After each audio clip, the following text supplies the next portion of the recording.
ناظرین،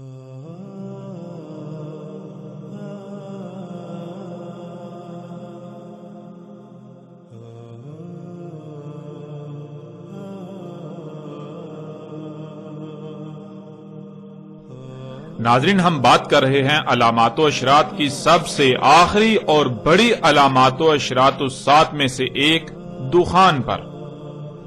ہم نے گزشتہ قسط کے اختتام پر کہا تھا کہ اب بات کرتے ہیں دخان پر قرآن سے اور دیکھتے ہیں کہ قرآن دخان کے بارے میں کیا رہنمائی کرتا ہے۔ تو ناظرین، دخان کے موضوع پر قرآن میں پوری ایک سورت دخان موجود ہے۔ ہم اس پوری سورت پر تفصیل کے ساتھ بات کریں گے انا علینا بیانہ کے تحت جاری سلسلے میں، مگر یہاں ہم سورت الدخان سے اپنے موضوع کے تحت چند آیات کو سامنے رکھتے ہوئے اپنے موضوع کا احاطہ کریں گے تاکہ کم وقت میں اور احسن طریقے سے قرآن سے اس موضوع کی کھل کر وضاحت ہو جائے اور کسی کے لیے بھی کسی قسم کا کوئی شک یا ابہام باقی نہ رہے۔ ناظرین، جیسا کہ ہم پہلے بتا چکے ہیں کہ پوری سورت الدخان پر انا علینا بیانہ کے تحت مفصل اور ہر پہلو سے بات ہوگی، اس لیے ہم سورت الدخان کی شروع کی آیات پر بات نہیں کریں گے، اس کے برعکس سیدھا اپنے موضوع کی طرف آتے ہیں۔ اور اس وقت آپ کو سکرین پر سورت دخان کی آیت نمبر 7 نظر آ رہی ہے۔ رب السماوات والارض وما بینہما ان کنتم موقنین۔ ناظرین، آیت پر بات کرنے سے پہلے آیت میں استعمال ہونے والے الفاظ کا جان لینا بہت ضروری ہے، اور آیت میں پہلا لفظ ہے رب۔ رب کہتے ہیں اس ذات کو جو کسی کو عدم سے وجود میں لائے، یعنی جب کسی کا وجود نہیں ہوتا تو اس کو وجود میں لانا، اور پھر کس طرح وجود میں لانا، یعنی اس سے کس طرح خلق کرنا، وہ تخلیق کے تمام مراحل، اسے کسی نہ کسی مقصد کے لیے خلق کرنا، اور جس مقصد کے لیے خلق کیا جانا اس مقصد کو پورا کرنے کے لیے اسے اس کی تمام ضروریات بھی مہیا کرنا، اور پھر اسے اس کے مقام پر قائم کر دینا تاکہ وہ اپنے مقام پر قائم رہتے ہوئے اس مقصد کو پورا کر سکے جس مقصد کے لیے اسے خلق کیا گیا۔ اگر وہ مخلوق اس مقصد کو پورا کرتی ہے تو اسے احسن بدلہ دینا، اور اگر وہ اس مقصد کو پورا نہیں کرتی، کمی یا کجی کرتی ہے، کوتاہی یا سستی برتتی ہے، تو اس سے حساب لینا، اس سے پوچھ گچھ کرنا اور اسے اس کی سزا دینا۔ ناظرین، یہ لفظ رب کے بہت ہی مختصر اور جامع ترین معنی ہے۔ اس آیت میں اللہ سبحانہ و تعالی نے کہا کہ رب السماوات والارض وما بینہما۔ لفظ رب کو ہم واضح کر چکے، اب آ جاتا ہے لفظ سماوات۔ السماوات جمع کا صیغہ ہے اور اس کا واحد السما ہے۔ السما عربی میں فضا یعنی خلا کو کہتے ہیں، یعنی جیسے آپ جس فضا میں موجود ہیں، جس میں آپ سانس لیتے ہیں، یہ فضا عربی میں السما کہلاتی ہے، اور السماوات اس کی جمع ہے۔ لفظ سماوات کے نیچے زیر کا آنا اس بات کو یقینی بناتا ہے، نہ صرف یقینی بناتا ہے بلکہ تحقیقاً یہ بات کرتا ہے کہ یہ سماوات وہ سماوات ہیں جن کا تمہارے ساتھ تعلق ہے، جو تمہارے قریب تر، یا یوں کہہ لیں کہ جو زمین کے سماوات ہیں، یعنی زمین کے گرد جو فضا ہے، جو خلا ہے، یہ ایک نہیں بلکہ 7 مختلف طے در طے پرتوں پر مشتمل ہے، یعنی ایک نہیں بلکہ 7 آسمان ہیں، ایک سے زائد آسمان ہیں۔ اس طرح اگلا لفظ ارض، جو کہ اسی سیارے کا ذکر کیا جا رہا ہے جس پر آپ موجود ہیں، اسے زمین بھی کہا جاتا ہے۔ آگے آ جاتا ہے وما بینہما، جس کے معنی ہے جو کچھ بھی ان دونوں میں ہے، یعنی جو کچھ بھی آسمانوں اور زمین کے درمیان ہے، جو کچھ بھی ان کے درمیان ہے، ان میں ہے۔ اب آتے ہیں ناظرین اس آیت کی طرف، اور آپ سکرین پر دیکھ سکتے ہیں کہ آیت میں بالکل صراحت کے ساتھ یہ کہا جا رہا ہے کہ رب السماوات والارض وما بینہما۔ رب السماوات، رب سماوات کا اور زمین کا، اور جو کچھ بھی السماوات اور زمین کے درمیان ہے، ان دونوں میں ہے، یعنی جب ان سب کا وجود نہیں تھا تو ان کو عدم سے وجود میں لانے والا، انہیں عدم سے وجود میں لایا گیا، انہیں خلق کیا گیا۔ تو غور کرو کہ انہیں کیسے خلق کیا گیا۔ تو ناظرین، کیا قرآن اس سوال کا جواب نہیں دیتا انہیں کیسے خلق کیا گیا؟ ہم پچھلی قسط میں تفصیل کے ساتھ یہ واضح کر چکے کہ زمین و آسمانوں اور جو کچھ بھی ان میں ہے انہیں کیسے اور کس سے خلق کیا گیا۔ انہیں کس سے خلق کیا گیا؟ انہیں دخان یعنی گیسوں سے خلق کیا گیا۔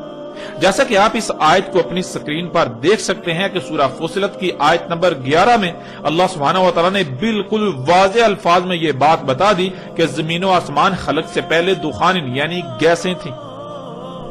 انہیں دخان یعنی گیسوں سے خلق کیا گیا، اور پچھلی قسط میں بھی آپ اس بات کو تفصیل کے ساتھ جان چکے کہ زمین و آسمان اور جو کچھ بھی ان میں ہے ان سب کو گیسوں سے خلق کیا گیا۔ اور پھر ناظرین یہ کہا جا رہا ہے کہ آسمانوں اور زمین اور جو کچھ بھی ان میں ہے سب کے سب کو کسی نہ کسی مقصد کے لیے خلق کیا، اور انہیں کس مقصد کے لیے خلق کیا اس کا علم صرف اور صرف اسی کو ہے جس نے ان سب کو خلق کیا۔ اور پھر ان کی ضروریات کیا ہیں، ان کی مقدار کیا ہے، ان کا معیار کیا ہے، یہ سب بھی صرف اور صرف اسی کو علم ہے جس نے ان سب کو خلق کیا، انہیں وجود عطا کیا۔ وہ مقصد کیسے پورا ہوگا جس مقصد کے لیے انہیں خلق کیا گیا اس کا بھی علم صرف اور صرف اسی کو ہی ہے۔ ان کو کس کس مقام پر قائم کرنا ہے یہ بھی صرف اور صرف اسے ہی علم ہے۔ اس لیے اس نے نہ صرف انہیں وجود دیا یعنی خلق کیا، بلکہ ان سب کو خلق کرنے کے بعد جس مقصد کو پورا کرنے کے لیے انہیں خلق کیا اسے پورا کرنے کے لیے ان کے مقامات پر انہیں لگا دیا۔ تمام مخلوقات ایک مشین میں پرزوں کی مانند ہیں، بالکل ایسے ہی جیسے تمہارے جسم میں تمام کے تمام اعضاء ایک دوسرے سے مشروط ہیں، ان کا ایک دوسرے سے گہرا ربط قائم ہے۔ جب ایک اپنی ذمہ داری کو پورا کرے گا تو دوسرا اپنی ذمہ داری پوری کر پائے گا، اسی طرح تیسرا، یوں پورا جسم ٹھیک رہے گا۔ پورے جسم میں ایک بہترین توازن قائم ہے، میزان قائم ہے۔ جب تمام کے تمام اعضاء اپنے اپنے مقام پر رہتے ہوئے اپنی اپنی ذمہ داری پوری کریں گے تو پورے جسم میں وہ میزان، وہ توازن برقرار رہے گا، یوں پورا جسم ٹھیک رہے گا۔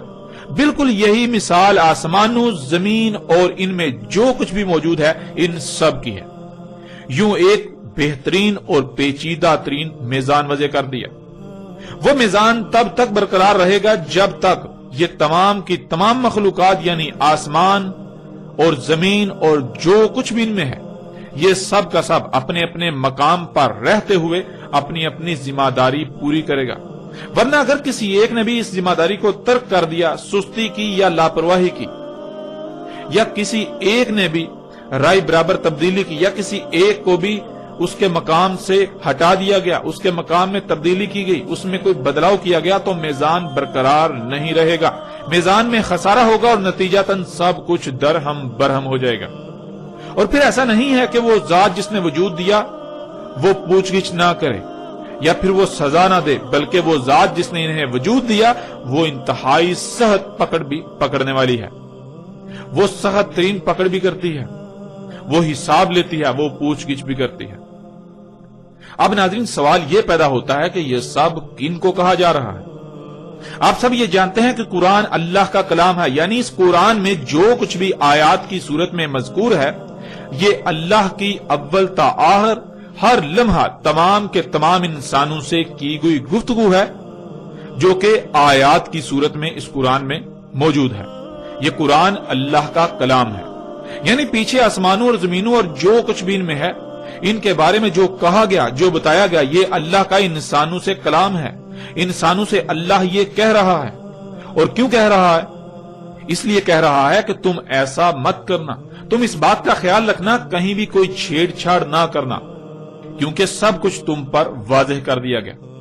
تم ان میں چھیڑ چھاڑ نہ کرنا، تم ان میں پنگے نہ لینا، ان کو ان کے مقامات سے نہ ہٹانا، ورنہ کیا ہوگا؟ ورنہ سب کچھ درہم برہم ہو جائے گا۔ اگر تم اس کا یقین کرنے والے ہو جو کچھ کہا گیا آسمانوں اور زمین اور جو کچھ بھی ان میں ہے ان سب کے بارے میں، تو تم ایسا مت کرنا۔ اور اسی کا اللہ سبحانہ و تعالیٰ نے آیت کے اگلے حصے میں بھی ذکر کر دیا، ان کنتم موقنین، اگر تھے تم اس بات کا یقین کرنے والے جو کچھ کہا گیا آسمانوں، زمین اور جو کچھ بھی ان کے درمیان ہے ان سب کے بارے میں۔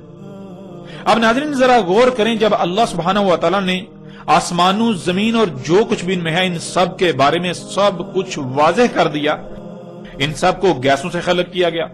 زمینوں آسمانوں میں جب بھی کوئی عمل وقوع پذیر ہوتا ہے تو اس سے گیسیں خارج ہوتی ہیں، انہیں بعض دوسری مخلوقات کی خوراک بنا دیا، یعنی ایک مخلوق کا فضلہ دوسری کا رزق، اور یہ ایک بہترین توازن میزان قائم کیا۔ نہ ہی گیسیں کم خارج ہوتی ہیں نہ ہی زیادہ۔ آسمان و زمین اور جو کچھ بھی ان میں ہے، سب کی سب مخلوقات کی تخلیق کا کوئی نہ کوئی مقصد ہے۔ جس مقصد کے لیے خلق کیا اسے پورا کرنے کے لیے انہیں ان کے مقامات پر لگا دیا۔ تمام کی تمام مخلوقات ایک جسم اعضاء کی مانند ہے۔ زمین و آسمان بالکل ایک مشین کی مانند ہے، اور ان میں جو کچھ بھی ہے سب کی سب مخلوقات مشین میں موجود پرزوں کی مانند ہیں۔ جیسے جب تک مشین کے تمام پرزے اپنے اپنے مقام پر رہتے ہوئے اپنی اپنی ذمہ داری پوری کریں گے تب تک پوری مشین ٹھیک رہے گی، ورنہ اگر کہیں بھی کوئی کمی، کجی، کوتاہی یا لاپرواہی ہوئی، کسی کا مقام تبدیل ہوا تو یہ میزان برقرار نہیں رہے گا۔ رب نے کہیں پر کوئی کمی، کجی، کوتاہی یا لاپرواہی نہیں کی۔ اس نے سب کچھ پرفیکٹ خلق کیا، کامل خلق کیا۔ ان میں کسی بھی قسم کی کوئی تبدیلی نہیں کی جا سکتی۔ اللہ کی خلق تبدیلی کے متحمل ہے ہی نہیں، اور اگر تبدیلی کی جائے گی تو کیا نتائج نکلیں گے؟ کیا ناظرین یہ سب کچھ واضح نہیں ہو چکا؟ ناظرین یہ سب کچھ محض ایک لفظ رب کا استعمال ہی واضح کر دیتا ہے، اور یہ سب واضح ہو چکا، اس سمیت باقی وہ سب بھی واضح ہو چکا جو کچھ بھی آسمانوں زمین اور جو کچھ بھی ان میں ہے ان کی تخلیق سے تعلق رکھتا ہے۔ ان کے بارے میں جتنے بھی حقائق ہیں وہ سب بھی بالکل واضح ہو چکا۔ گزشتہ ایک ساتھ میں بھی ان موضوعات پر یعنی کہ اس حوالے سے مختلف پہلوؤں سے تفصیلاً بات ہو چکی۔ تو ناظرین یہ سب کچھ واضح کیے جانے کے بعد اللہ نے یہی کہا تھا کہ اگر تم اس بات کا یقین رکھنے والے ہوئے تو تم ان میں پنگے نہیں لو، یوں سب کچھ محفوظ رہے گا۔ اور اگر تمہیں ہماری اس بات کا یقین نہ ہو، تم نے سمجھا کہ ایسا کچھ بھی نہیں، چھیڑ چھاڑ کرنے سے، ان میں پنگے لینے سے، ان میں تبدیلیاں کرنے سے کچھ بھی نہیں ہوتا۔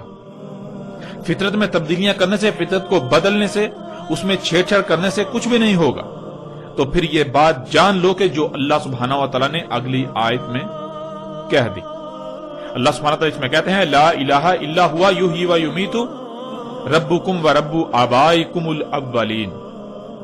نہیں ہے الہ یعنی نہیں ہے کوئی بھی ایسی ذات جس کی بات مانی جائے کہ تمہیں جو کچھ بھی عطا کیا، خواہ وہ صلاحیتیں ہوں، مال ہو، اولاد ہو، تمہارے ہاتھ، پاؤں، کان، دل، دماغ سمیت جتنے بھی تمام کے تمام اعضاء ہیں وہ ہوں، یا رزق، یا جو کچھ بھی تمہیں عطا کیا گیا، اس سب کا کب، کہاں، کیسے، کیوں اور کس مقصد کے لیے استعمال کرنا ہے، وہ سب کیوں تمہیں عطا کیا گیا، اس کے فیصلے کا اختیار صرف اور صرف اسے ہے جو حیا کر رہا ہے اور جو موت کر رہا ہے۔ یعنی فطرت، یہ فطرت ہی ہے جو مخلوقات کو حیا کرتی ہے، انہیں وجود میں لاتی ہے، اور پھر یہ فطرت ہی ہے جو انہیں موت دیتی ہے، یعنی انہیں دوبارہ ذرات میں تبدیل کر دیتی ہے، ذرات کی صورت میں بکھیر دیتی ہے جن ذرات سے انہیں اس نے وجود دیا تھا۔ تو تمہیں جو کچھ بھی عطا کیا گیا اگر وہ سب فطرت کے تابع رکھو گے تو ہر لحاظ سے فلاح پاؤ گے، کسی قسم کا نقصان نہیں ہوگا، تمہیں ہر لحاظ سے فائدے ہی حاصل ہوں گے۔ اور اگر ان سب کا استعمال فطرت کے خلاف کیا، فطرت کے برعکس اپنی خواہشات، اپنی مرضی کے تابع کیا، حی اور موت کرنے والی ذات یعنی فطرت کے علاوہ کسی کے پیچھے بھی اس کا استعمال کیا، ان کا استعمال کیا، تو پھر تمہارا انجام کیا ہوگا، اس کو بھی اللہ سبحانہ وتعالی نے آگے واضح کر دیا، یعنی آیت کے اگلے حصے میں واضح کر دیا۔ یہ اس سے جان لو ربکم و رب آبائکم الاولین، تمہارا رب اور تمہارے آبا کا رب جو اولین تھے یعنی جو پہلے آ کر گزر چکے۔ ناظرین یہاں لفظ رب کے معنی ذہن میں ہونا بہت ضروری ہے۔ تمہارا رب یعنی جب تمہارا وجود نہیں تھا تو جس نے تمہیں وجود دیا اور پھر کسی نہ کسی مقصد کے لیے وجود دیا، جس مقصد کے لیے وجود دیا سب کچھ واضح کر دیا، جیسا کہ پیچھے سب واضح ہو چکا کہ خواہ کچھ بھی ہو جائے فطرت پر قائم ہونا ہے ہر طرف سے کٹ کر، بالکل یک رخ ہو کر، فطرت میں کوئی تبدیلی نہیں کرنی، فطرت میں کوئی چھیڑ چھاڑ نہیں کرنی، ورنہ تمہارا انجام کیا ہوگا۔ وَرَبُّ آبَائِكُمُ الْأَوَّلِينَ، تمہارے آبا کا رب یعنی جو زمین میں تم سے پہلے آباد تھے انہیں بھی یہی ذات وجود میں لائی تھی اور ان پر بھی یہ سب واضح کیا تھا، اور انہوں نے کیا کیا اور پھر ان کا انجام کیا ہوا، یہ سب تمہارے سامنے واضح کیا جا چکا۔ ناظرین، کون ہیں آبائکم الاولین؟ ذرا غور کریں، وہ کون لوگ ہیں جو موجودہ قوم سے پہلے زمین پر آباد تھے، جو اس قرآن کے نزول سے پہلے دنیا پر آباد تھے، دنیا سے ہو کر گزر چکے۔ جب آپ غور کریں گے تو آپ کے سامنے دو طرح کے لوگ آئیں گے، آپ کو دو طرح کے لوگ نظر آئیں گے۔ ایک وہ جنہیں قرآن رسول، نبیین، صدیقین، شہداء اور صالحین قرار دیتا ہے، اللہ کے بھیجے گئے رسول اور ان کے ساتھ دینے والے، ان کی اطاعت کرنے والے، اور دوسرے وہ جنہیں قرآن مفسدین قرار دیتا ہے، جو ذلت امیز ہلاکتوں کا شکار ہوئے، قوم نوح، قوم عاد، قوم سمود، قوم لوط، قوم شعیب اور آل فرعون وغیرہ۔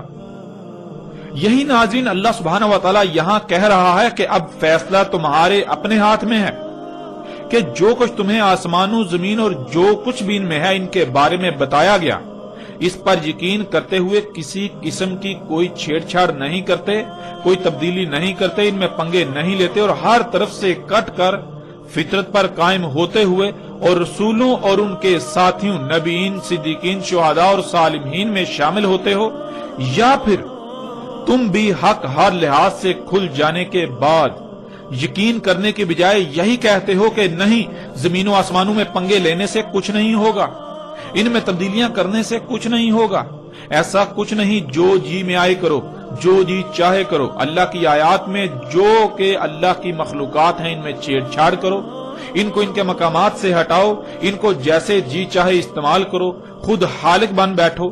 اس نے ہماری ضروریات کیا تھیں وہ خلق کی ہی نہیں، اگر کی تو اسے علم ہی نہ تھا کہ کیسی خلق ہونی چاہیے تھی، کیسی خلق کی جانی چاہیے تھی، اس نے فرض کر دیا، اس نے نامکمل خلق کی، وہ بھول گیا تھا، اس لیے خود سے اپنی تیز ترین ضروریات خلق کرو، اور پھر یوں زمین و آسمانوں میں پنگے لیتے رہو، کچھ بھی نہیں ہونے والا، ان میں کوئی خرابی نہیں ہونے والی، اور یوں کہتے ہوئے پھر یہی کرو گے۔ اگر ایسا کرتے ہو تو پھر تم اپنے آبا، کون ہے تمہارے آبا؟ تمہارے آبا ہیں قوم نوح، قوم عاد، قوم سمود، قوم شعیب، قوم لوط اور آل فرعون، ان کا انجام بھی ذہن نشین کر لو۔ جس طرح وہ عبرت کا نشان بنا دیے گئے، بالکل عین اسی طرح تم بھی تمہارے آبا کی طرح عبرت کا نشان بنا دیے جاؤ گے۔ جیسے انہوں نے آسمانوں، زمین اور جو کچھ بھی ان میں ہے، ان میں تبدیلیاں کی، جس سے زمین و آسمانوں میں فساد ہوا اور بالآخر بڑی بڑی تباہیوں کی صورت میں ظاہر ہوا اور وہ ہلاک ہوئے، بالکل وہی تمہارے ساتھ بھی ہوگا۔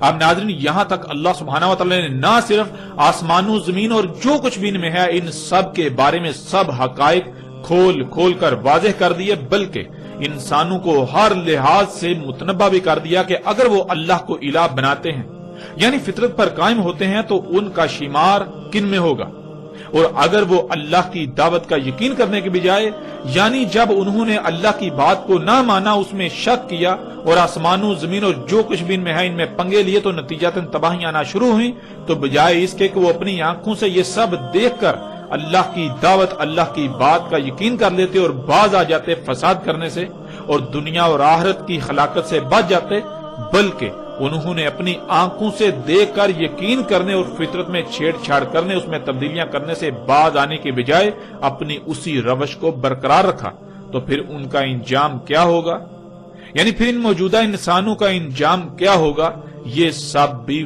واضح کر دیا۔ ان کا انجام بھی بالکل وہی ہوگا جو ان سے پہلے ان کے آبا کا ہو چکا۔ کون ہے ان کے آبا؟ قوم نوح، قوم عاد، قوم سمود، قوم شعیب، قوم لوط اور آل فرعون وغیرہ۔ ان سے بالکل مختلف نہ ہوگا، ان کی حالت بھی بالکل انہی کی طرح کی ہوگی، ان کے ساتھ بھی بالکل وہی کیا جائے گا، وہی ہوگا جو ان کے ساتھ ہوا۔ اور ان کے ساتھ کیا ہوا، اللہ سبحانہ و تعالیٰ نے قرآن میں بار بار یہ بات کھول کھول کر واضح کر دی۔ ناظرین، اب یہاں سوال یہ پیدا ہوتا ہے کہ اتنا کچھ واضح ہونے کے باوجود بھی موجودہ قوم یعنی زمین پر آباد موجودہ انسانوں نے کیا کیا؟ آپ غور کریں گے تو آپ پر سب کچھ کھل کر واضح ہو جائے گا۔ آگے اللہ سبحانہ تعالیٰ کیا کہتے ہیں اسے بھی جان لیں۔ آگے اللہ سبحانہ تعالیٰ آیت نمبر 9 میں کہتے ہیں بل ہم فی شک یلعبون، بلکہ یہ شک میں پڑے لعب کر رہے ہیں۔